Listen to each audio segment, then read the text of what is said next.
If compactness means everything and you don't want to manually focus and you don't mind a less shallow depth of field, well, then you may fall in love with this lens. This is the brand new 28mm f4.5 from Viltrox, and you can tell that this is a departure from what Viltrox typically makes.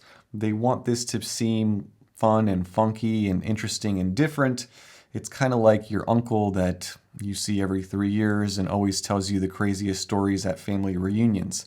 They even went as far as naming this lens, and it's called Chip. Why did they call it Chip? Well, that's a question that even Viltrox seems to have left unanswered in their marketing pages, at least for now. Anyway, let's check out Chip. Packaging is simple. Small box, manual, and warranty card, some foam with the lens nestled in the middle. Plastic rear lens cap, no cap for the front. This lens is a whopping 60 grams, which means if you tied 5 balloons to it, it will fly into space and you won't have a lens anymore. It's 15.3 millimeters thick, and a third of that is the mount. Even the outrageously tiny Sony 20mm pancake is thicker. The majority of construction is plastic except for the mount. At the rear, there is a metal mount. Electronics here, USB-C port for firmware updates, which is a shocker because it's so thin that you'd think you'd see the other end of your plug when you insert a USB-C cable. There are lens specs on the side, a Viltrox logo, and that's all. There's no aperture or focus ring here, and around the front there are lens specs, image size, and minimum focus of just over 1 foot. Now, to demonstrate how dedicated Viltrox was to making this lens unbelievably compact, when you put it on a flat surface, it wobbles because the rear element is the only thing that makes contact. It's a bit of an engineering marvel. Then you have the slider lever that covers the front element, which makes it a built-in lens cap. Interestingly, this inner barrel extends out from beyond this point, so if you happen to pull a battery out when using this lens and it doesn't retract all the way, you'd think that you wouldn't be able to close it, but this inner barrel floats,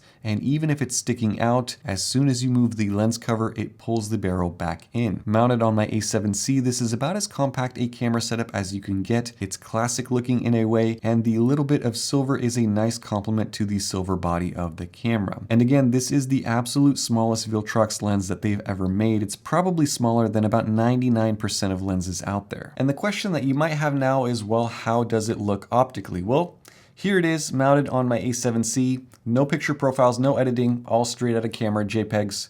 Ready, set, go.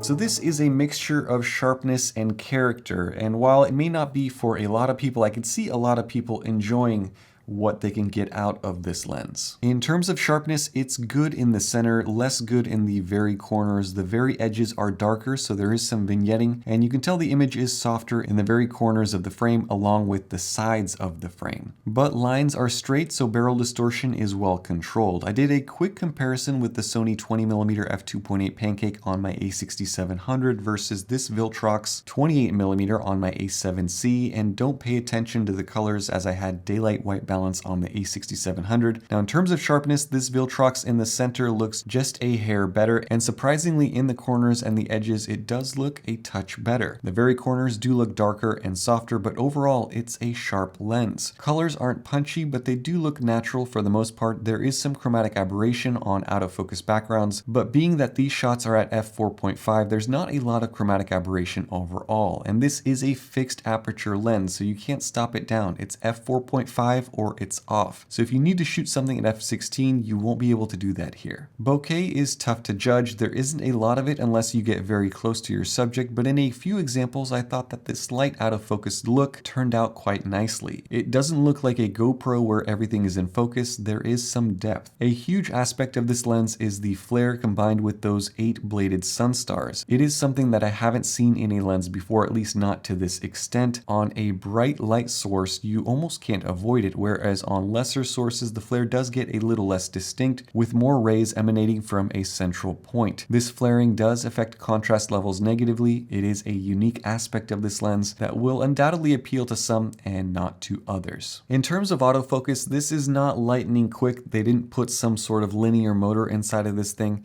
but it is accurate and it is near silent, very quiet. In terms of speed, I would rate it at a medium level with good accuracy, but tracking isn't brilliant for video work. So this isn't a lens for fast action shots, but for walking around shooting still life or a subject that you can slow down, it works quite well. There is a bunch of focus breathing, so it's not ideal for video work, and you can't rack focus manually at all, even if you wanted to. And again, fixed aperture means you can't change it from f4.5. The only other item worth mentioning is that this lens is not weather sealed. So if you are in the elements, rain, sand, whatever it is, if it gets into that little hole in the center of this lens, it's probably not a good day for you, so you do have to be careful with it. Now let's get to price. This lens is launching on Indiegogo and the final price is $99 USD, but there are also some discounts during the crowdfunding campaign that range from 10 to 30% off, so you could potentially get it for even less. In many ways, or maybe in every way, this lens makes my recent review of this Oreo lens obsolete, because for not a whole lot more, you get a lens with autofocus, much better build, better optics, better flare control, and it's not f11 and just a piece of plastic. In the end, this is a fun, casual street photography lens. It's ultra small, it's light, it's 28mm, which is a classic full-frame street focal length, and it has a certain charm to its optical characteristics. If you like the Sunstar flare, if you're okay with the constant f4.5, and you like the 28mm rendering with its softer edges and corners, it's worth checking out. So as always, I'll have a link to this campaign down below, so if you want to read more about this lens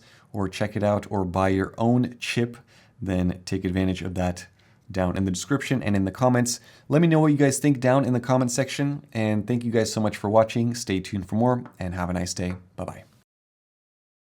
It's Chip versus Oreo. Chip, Oreo.